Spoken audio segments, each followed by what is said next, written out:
سلام قولا من رب رحيم. நிகரில்லா அன்புடையோன் இறைவனிடமிருந்து சாந்தி நிலவட்டும் என்று முகமன் கூறப்படும். அன்பிற்கினிய அல்லாஹுடைய நல்லடியார்களே,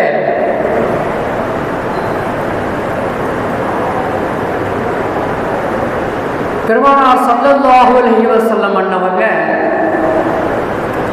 இந்த உலகத்தை விட்டு பிரிகிற நேரத்தில் சொன்ன வார்த்தை, நான் உங்களிடத்திலே இரண்டை விட்டு செல்லுகிறேன். ஒன்று குர்ஆன், இன்னொன்று எனது வழிமுறை. இந்த ரெண்டையும் நீங்கள் பற்றி பிடித்துக் கொள்ளுங்கள். பற்றி பிடித்துக் கொண்டால் நீங்கள் ஜெயம் பெற்று விடுவீர்கள் என்று பெருமானார் ஸல்லல்லாஹு அலைஹி வஸல்லம் அன்னவங்க சொன்னாங்க. இன்னும் ஒரு சந்தர்ப்பத்தில் பெருமானார் ஸல்லல்லாஹு அலைஹி வஸல்லம் அன்னவங்க குர்ஆனை பற்றி பிடித்துக் கொள்ளுங்கள், எனது சுன்னத்துகளை நீங்கள் பற்றி பிடித்துக் கொள்ளுங்கள், எனது தோழர்களுடைய வழிகாட்டுதல்களையும் நீங்கள் கடவாய் பற்களை கொண்டு கடித்து பிடித்துக் கொள்ளுங்கள் என்று சொன்னார்கள். சஹாபாக்களுடைய வழிகாட்டுதல். அந்த வார்த்தை சொல்லும் பொழுது அவ்வு அப்படிங்கிற அரபி வார்த்தை பயன்படுத்துவாங்க. உங்கள் கடவாய் பற்களால் நன்றாக கடித்துக் கொள்ளுங்கள். ஏன்னா லேசா விட்டுறக்கூடாது. குழப்பத்தில் நீங்கள் பற்றி இருக்கிற அந்த பிடித்து இருக்கிற அந்த ஈமான், அந்த கொள்கை, அந்த சுன்னத்து விடுபட்டு போய்விடக்கூடாது. அதனால் நீங்கள் பலமாக பிடித்துக் கொள்ளுங்கள் என்ற அடிப்படையில் கடவாய் பற்களால் கடித்துக் கொள்ளுங்கள் என்று சொன்னார்கள். இன்னொரு சந்தர்ப்பத்தில் பெருமானார் ஸல்லல்லாஹு அலைஹி வஸல்லம் அன்னவங்க சொன்னாங்க, அதுவும் குறிப்பா இப்போ நபி ஸல்லல்லாஹு அலைஹி வஸல்லம் அன்னவர்களுக்கு மரணத்துடைய நேரம், மரண தருவாய். அந்த நேரத்தில் பெருமானார் ஸல்லல்லாஹு அலைஹி வஸல்லம் அன்னவர் சொன்னாங்க, சஹாபாக்கள் இடத்துல சொல்றாங்க, மை யஷா மின்கும், உங்களிலே எனக்கு பிறகு யார் வாழப்போகிறீர்களோ, உயிர் வாழப்போகிறீர்களோ, மை யஷா மின்கும் பஅதி, இப்பொழுது நான் மரண தருவாயில இருக்கிறேன், என்னுடைய மரணத்திற்கு பிறகு எனக்கு பிறகு யார் உயிர் வாழ்கிறீர்களோ, அதாவது உலகத்திலே வர இருக்கிறீர்களோ, அவர்கள் அதிகமான கருத்து வேறுபாடுகள், குழப்பங்களை நீங்கள் பார்ப்பீர்கள். நீ பார்க்கிறோமா இல்லையா? எத்தனை குழப்பங்கள்! அந்த குழப்பத்தின் அடிப்படையில் தானே, அந்த கருத்து வேற்றுமையின் அடிப்படையில் தானே இங்கே நம்ம 4 பள்ளிவாசலை பார்க்கிறோம். நம்ம ஏரியாவிலேயே 4 பள்ளிவாசலை பார்க்கிறோம். ரசூலுல்லாஹ் அன்னைக்கே சொல்லிட்டாங்க, நீங்கள் பார்ப்பீர்கள், நீங்கள் அனுபவிப்பீர்கள், கண்டுகொள்வீர்கள், இஹ்திலாஃபன் கதீரன், அதிகமான கருத்து வேறுபாடுகள் உடையவர்களாக நீங்கள் பார்ப்பீர்கள். அந்த நேரத்திலே ஃபஅலைக்கும் பிசுன்னதி, என்னுடைய சுன்னத்தை பற்றி பிடித்துக் கொள்ளுங்கள். நீங்க வழி தவறாம இருக்கணும் அப்படின்னு சொன்னா, வெற்றி பெற வேண்டும் என்று சொன்னால் என்னுடைய சுன்னத்தை நீங்கள் பற்றி பிடித்துக் கொள்ளுங்கள் என்று பெருமானார் ஸல்லல்லாஹு அலைஹி வஸல்லம் அன்னவங்க ரொம்ப வலுவா சொல்லிட்டு போயிருக்கிற இந்த செய்தியை நம்ம பார்க்கணும். அன்பிற்கினியவர்களே, பாருங்க. அதனால்தான் அல்லாஹ் குர்ஆன்ல சொன்னா, சூரத்து ஆல இம்ரான் அப்படிங்கிற அத்தியாயத்தில் அல்லாஹ் சொல்றான், குல் இன் குன்தும் துஹிப்பூனல்லாஹ ஃபத்தபிஊனி, நபியே அந்த மக்களிடத்தில் நீங்கள் சொல்லுங்கள், அல்லாஹ்வை நேசிப்பவர்களாக நீங்கள் இருப்பீர்கள் என்று சொன்னால் முதலிலே என்னை நீங்கள் பின்பற்றுங்கள், இத்திபாக செய்யுங்கள், என்னை பின்தொடர்ந்து வாருங்கள், என்னுடைய வழிமுறையை நீங்கள் பின்பற்றுங்கள். அப்படி பின்பற்றினால் நீங்கள் அல்லாஹ்வை நேசித்தவராக ஆகுவீர்கள். என்ன நீங்க பின்பற்றல, நீங்கள் அல்லாஹ்வை நேசித்தவர்கள் என்று பொய் சொல்லுகிறீர்கள் என்று அர்த்தம். சொல்லிட்டு சொன்னா அல்லாஹ் திரும்ப சொல்றான், யுஹிப்புக்குமுல்லாஹ், இன்னும் அந்த மக்கள்கிட்ட சொல்லுங்க, நீங்க அப்பதான் அல்லாஹ்வை நேசித்தவர்களாக இருக்கிறீர்கள். என்னை பின்பற்றினால்தான் நீங்கள் அல்லாஹ்வை நேசித்தவர்களாக ஆக முடியும் என்பதை நீங்கள் சொல்லுங்கள். அது மட்டுமல்ல, வயஃபிரு லக்கும், அல்லாஹ் உங்களை நேசிப்பான், அல்லாஹ்வும் உங்களை நேசிப்பான், வயஃபிரு லக்கும் துனூபக்கும், இன்னும் அல்லாஹ் உங்களுடைய பாவங்களையும் மன்னிப்பான். யாரை பின்பற்றினாங்க? ரசூலுல்லாஹி ஸல்லல்லாஹு அலைஹி வஸல்லம் அன்னவர்களுடைய சுன்னத்துகளை பின்பற்றினால்தான் அல்லாஹ் நம்மை நேசிப்பான். நாம் அல்லாஹ்வை நேசிப்பதாக அர்த்தம். அது மட்டுமல்ல, நம்முடைய பாவங்களுக்கும் பரிகாரம் பெருமானார் ஸல்லல்லாஹு அலைஹி வஸல்லம் அவர்களை பின்பற்றுவதில் தான் இருக்கிறது என்று அல்லாஹ் குர்ஆனிலே சொல்லித் தருகிற செய்தியை பார்க்கிறோம். பாருங்க, குர்ஆன்ல சுமார் ஒரு 25 இடங்களுக்கு மேல, குர்ஆன்ல சுமார் ஒரு 25 இடங்களுக்கு மேல அத்தீஉல்லாஹ வ அத்தீஉர் ரசூல், அத்தீஉல்லாஹ வ அத்தீஉர் ரசூல், அல்லாஹ்வுக்கு வழிபடுங்க, ரசூலுக்கு வழிபடுங்க, அல்லாஹ்வுக்கு வழிபடுங்க, ரசூலுக்கு வழிபடுங்க அப்படி என்ன செய்யறான்?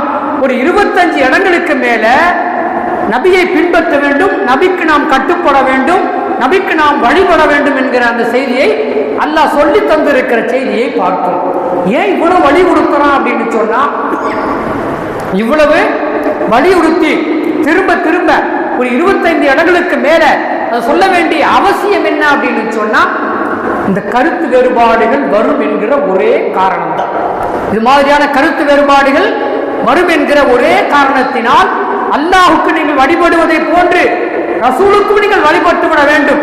ரசூல் எதை கொண்டு வந்தாங்களோ, எதை சொன்னார்களோ அந்த தூதருக்கு நீங்கள் கட்டுப்பட்டால்தான் என்ன செய்ய முடியும்னா முழுமையான ஈமான், முழுமையான இஸ்லாம் நம்மிடத்தில் இருக்கும் என்பதை வலியுறுத்துவதற்காக வேண்டி, சுட்டி காட்டுவதற்காக வேண்டி வல்ல ரஹ்மான் ஹக் சுப்ஹானஹு வ தஆலா இப்படி 25 இடங்களுக்கு மேலாக அந்த விஷயத்தை வழிபடுகிற, அந்த விஷயத்தை தூதருக்கு வழிபடுகிற விஷயத்தை அல்லாஹ் சொல்லித் தருகிறதை பார்க்கிறோம்.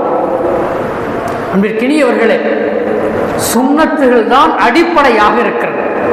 ஒரு மனிதனுடைய வாழ்க்கையிலே மாற்றங்கள் வருவதற்கு சுன்னத்துகள் தான் அடிப்படையாக இருக்கிறது. சுன்னத்துகள் தான். ஒரு சுன்னத்து இல்லாத இஸ்லாம், ஒருத்தட்ட சுன்னத்து இல்லாத இஸ்லாம் ஒன்று இருக்குன்னு சொன்னா அது எப்படிப்பட்டதுன்னு சொன்னா உயிரில்லாத உடலுக்கு சமம். ஒரு உடல் இருக்கு, அந்த உடல்ல உயிர் இல்லைன்னு சொன்னா அந்த உடலுக்கு ஏதாவது மதிப்பு இருக்குங்களா? அந்த உடலை நம்ம என்னன்னு சொல்றோங்க? மையத்து என்று சொல்லுகிறோம், ஜனாசா என்று சொல்லுகிறோம். அது வரைக்கும் இருந்த பேரு, அந்த பேரு இல்ல அவருக்கு. இப்போ அப்துல் கரீம் அந்த பேரு இல்ல, அப்துல்லா அந்த பேரு இல்ல, அப்துல் காதர் அந்த பேரு இல்ல. இப்ப அதுக்கு என்னங்க பேரு? உயிரில்லாத அந்த ஜடத்துக்கு என்ன பேருங்க? ஜனாசா, மையத்து, பிரேதம். அன்பிற்கினியவர்களே, அதான் ரசூலுல்லாஹ் சொல்றாங்க, எவரிடத்திலே சுன்னத்து இல்லாத இஸ்லாம் இருக்கிறதோ அவர் உயிர் இல்லாத உடல் போன்றவர், பிரேதத்துக்கு ஒப்பானவர் என்று சொல்லித் தருகிற செய்தியை பார்க்கிறோம்.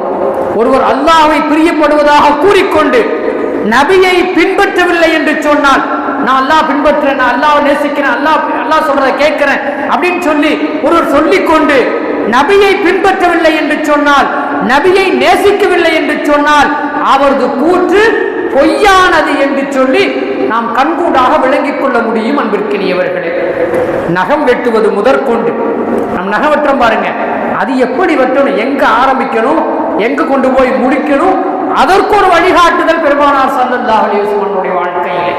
நாடாளுகின்றான் ஒரு அரசன், அவன் எப்படி நாடாள வேண்டும், நகம் வெட்டுவதிலிருந்து நாடாளுகின்ற வரை அந்த வழிகாட்டுதல்களை பெருமானார் ஸல்லல்லாஹு அலைஹி வஸல்லம் அன்னஹுடைய சுன்னத்துகளில் இருந்து தான் நாம் பெற்றுக்கொள்ள முடியும். பெரியவர்களே, சிறுநீர் கழிக்கிறோம் பாருங்க, அதிலிருந்து ஒருவன் சிம்மாசனத்தை அமருகிற வரை அவன் சரியாக இருக்க வேண்டும் என்று சொன்னால் சுன்னத்துகள் இருந்தால் மட்டுமே அவன் சரியாக இருக்க முடியும். இல்லை என்று சொன்னால் இல்லை.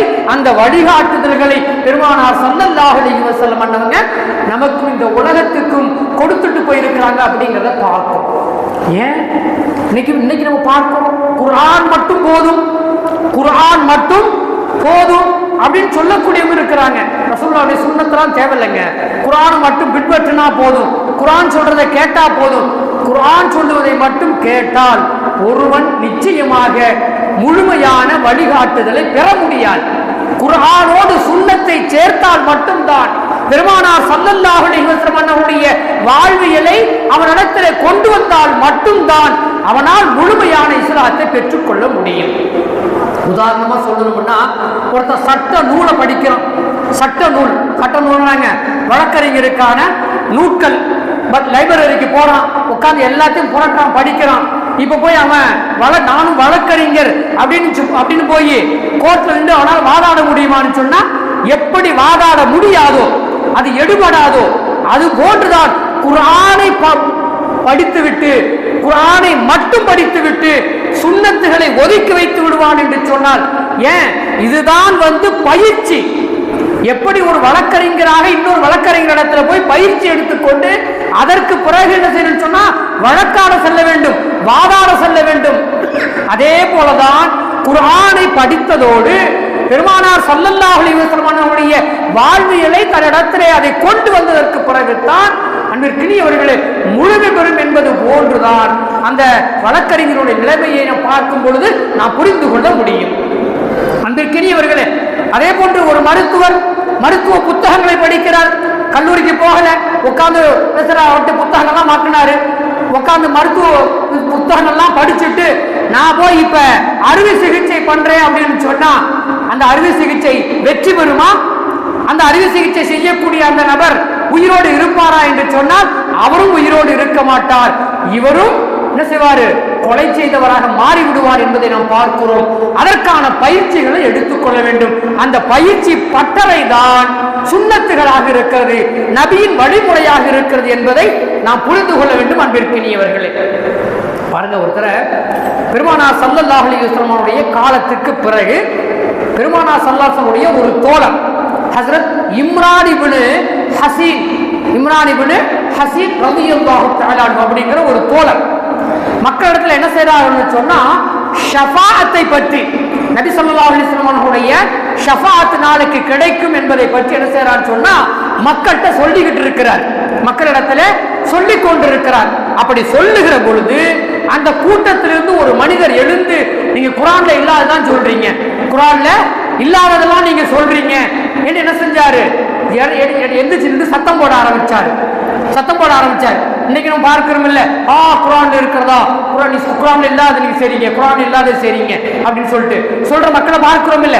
அதே போல அந்த மனிதர் குர்ஆனில் இல்லாததை நீங்கள் சொல்லுகிறீர்கள் என்று சொன்ன உடனேயே இம்ரான் இப்னு ஹசீன் ரலியல்லாஹு தஆலா அன்ஹு என்ன செஞ்சாங்கன்னு சொன்னா, கொஞ்ச நேரம் உட்காருங்க, நான் கேட்கிற கேள்விக்கு நீங்க பதில் சொல்லுங்க, பதில் சொல்லிட்டு அப்புறமே என்ன செய்யுங்க, நீங்க உங்களுடைய கருத்தை முன்வைங்க, நான் உங்கள்ட்ட என்ன செய்யறேன், நான் உங்களுடைய கருத்து சரியாக இருந்தால் நான் உங்களுக்கு நான் கட்டுப்படுகிறேன் என்று சொல்லிவிட்டு, ஒரு மனிதன் குர்ஆனில் இல்லாதை கூற முடியாது, குர்ஆனில் இருப்பதைத்தான் சொல்லுவார். நான் உங்களிடத்துல கேட்கிறேன், அந்த தோழரை அந்த நபரை பார்த்து கேட்கிறாங்க, குர்ஆனில் அசர் தொழுகை 4 ரக்காத் என்று சொல்லி எனக்கு நீங்கள் எடுத்து காட்டுங்கள். எங்கேயுமே எடுத்து காட்ட முடியாது. குர்ஆன்ல அசர் தொழுகை 4 ரக்காத் இருக்கான்னு சொல்லி கண்டுபிடிக்க முடியுமான்னா கண்டுபிடிக்க முடியாது. லுஹருக்கு 4 ரக்காத் ஃபர்லு குர்ஆன்ல இருக்கான்னு சொன்னா குர்ஆன்ல இல்ல.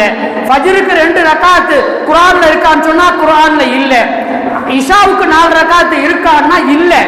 அப்ப குர்ஆனில் இருந்து எடுத்து காட்டுங்க, ஏன் நீங்க 4 ரக்காத் தொழுகிறீங்க?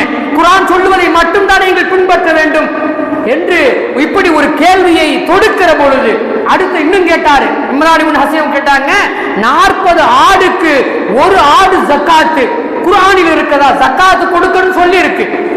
ஜக்காத்து அகீமு ஸலா வ ஆத்து ஸக்கா, நீங்கள் தொழுங்க ஜக்காத்து கொடுங்கன்னு குர்ஆன்ல நிறைய இடங்கள்ல வருது.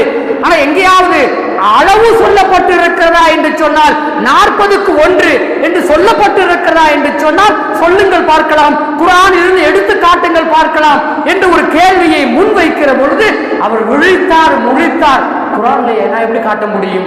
இன்னும் அவங்க விடல, திருப்பி அந்த இம்ரான் இப்னு ஹசீன் கேட்டாங்க, தவாஃபுக்கு போறீங்கல்ல, கஅபத்துல்லாவை தவாஃபு செய்றீங்கல்ல, தவாஃபு செய்யுங்கள் என்று குர்ஆனிலே இருக்கிறது, தவாஃபு செய்யுங்கள் என்று குர்ஆனிலே இருக்கிறது. ஆனால் 7 சுற்று சுற்ற வேண்டும் என்று குர்ஆனிலே இருக்கிறதா? எடுத்து காட்டுங்கள் என்று கேட்கிற பொழுது விழித்தார்.